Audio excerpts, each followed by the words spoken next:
एक बार की बात है, रामपुर नामक गांव में रमेश नाम का एक गरीब किसान रहता था। अरे, ये मेरी आंख कब लग गई? अरे रे रे रे, आज तो खेतों में बहुत सारा काम बाकी है। चलो भाई, रमेश खेत को।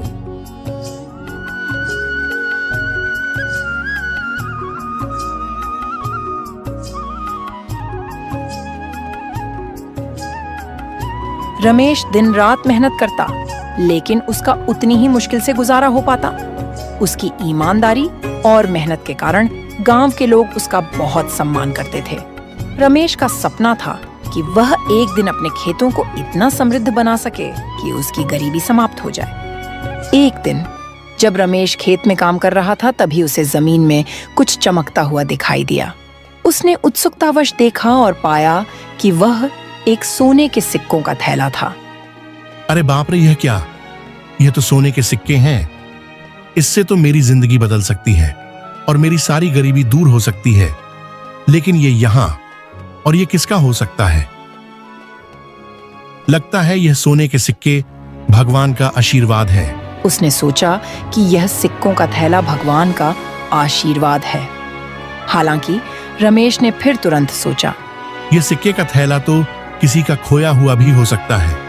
मुझे इसे खोजने वाले को वापस करना चाहिए। इस विचार ने रमेश के मन में ईमानदारी को प्रबल बना दिया और उसने निर्णय लिया कि वह इस सिक्के के थैले को पंचायत में जाकर जमा कर देगा। रमेश ने गांव की पंचायत में जाकर वह सिक्कों के थैले को जमा कर दिया और कह दिया, यह सिक्के का थैला मुझे खेत में मिला है। अगर कोई इसका मालिक है तो उसे इसका अधिकार मिलना चाहिए। गांव के मुखिया ने रमेश की ईमानदारी की बहुत प्रशंसा की और कहा, रमेश, तुमने बहुत नेक काम किया है। हमें गर्व है कि हमारे गांव में ऐसे ईमानदार लोग हैं। कुछ दिनों बाद गांव में एक धनी व्यापारी आया। उसने पंचायत को बताया कि उसने कुछ समय पहले एक सोने के सिक्के का थैला खो दिया था। जब पंचायत ने उसे सिक्के का थैला दिखाया तो वह व्यापारी बहुत खुश हुआ और उसने कहा, ये वही सिक्कों का थैला है जो मुझसे खो गया था। उसने रमेश को बुलाया और धन्यवाद कहते हुए उसे कुछ इनाम देने का प्रस्ताव रखा। लेकिन रमेश ने मना कर दिया।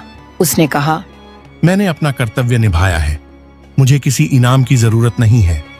रमेश की ईमानदारी देखकर व्यापारी ने उसकी मदद करने का फैसला किया।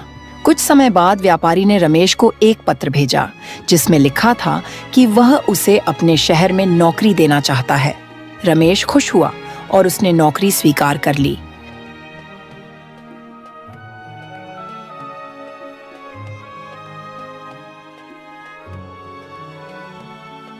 अब रमेश व्यापारी के साथ काम करने लगा।